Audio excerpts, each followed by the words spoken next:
The night the police came, the mansion stood silent under the rain, the lights from their cars sliding over the old white walls like ghosts of color. She stood in the doorway in a long black coat, her hair damp, her eyes steady. No one could read what was inside her face or what had already happened behind those locked doors. People in the village called her the quiet widow. They said she moved here after her husband's accident. They said she never smiled, but they also said money never ends in that house, and no one ever saw her leave the gate. The mansion sat on the edge of the hill above the small town, its windows always lit late into the night. Some claimed they saw shadows move when she was supposed to be alone. Others heard faint piano notes drifting through the mist. It began 3 months ago when she bought the place, paying in cash. She told the agent she wanted peace, but peace is never what she found, because on the first week the gardener disappeared. He had been trimming the hedge, and by evening his tools were left in the mud and his phone was still on the porch. The police looked once, but she said she did not know him well, and maybe he left for another job. They believed her then because her voice carried no tremor and her eyes had that calm that made lies sound true. Days passed. She filled the rooms with paintings of faces no one recognized. She lit candles at night and talked to the portraits as if they were guests. Her late husband Daniel was said to be a businessman who died abroad, but no one could find his records or even his picture. One neighbor swore he heard another man's voice from the mansion. Late at night, a whisper followed by a door slam, and then silence. The rumor spread, but no one dared to ask her directly. She walked each morning to the mailbox, always in black gloves. Her steps measured her gaze down the road like she was expecting someone or watching if someone followed. Inside the mansion there was one room she never opened. Even the maid she hired for a week said she was forbidden to clean that door, locked from the inside. One day the maid heard the sound of glass breaking from within, but when she asked about it the widow smiled and said it was only the wind. The maid quit the next day, leaving her pay behind, because something about that smile felt wrong. The weeks stretched into winter. The town forgot until another visitor came, a young man named Ethan, claiming to be a journalist writing about old houses. She let him in. She said she did not like interviews, but he could stay for tea. She moved gracefully through the dim light. The house smelled of lavender and old wood. He asked about her husband. She said Daniel loved art.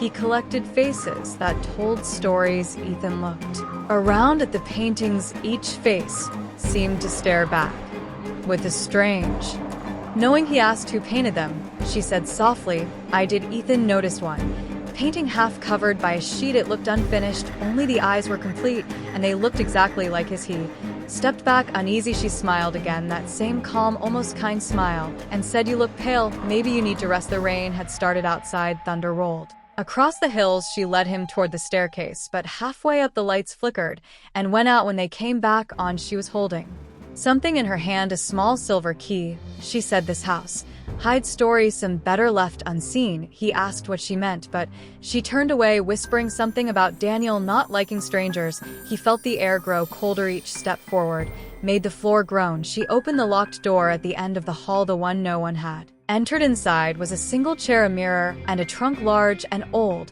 She set the key down on the trunk and said, every secret deserves a witness. He tried to leave, but the door closed behind him. The wind roared through the windows, and she whispered again, softer, now you remind me of him. When he realized what she meant, he turned toward the mirror and saw two faces behind his own, hers and another identical, looking out from the reflection. Then the light cut out, and only her voice remained, telling him not to be afraid of the dark.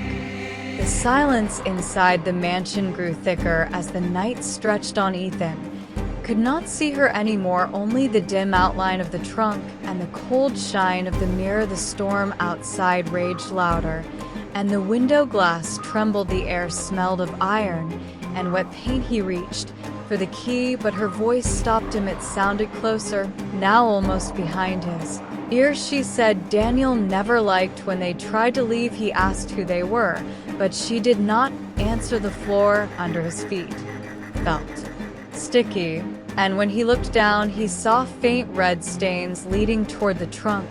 He pulled the sheet from it, and the Smell hit him, old decay mixed with turpentine inside where canvases stacked together, their surfaces glistened like fresh oil, but the faces looked too real, eyes half open, lips frozen mid-breath, skin tones fading into brush strokes. He stumbled back, whispering, "What is this?" She stepped into the light, her face calm, her hands gloved in crimson.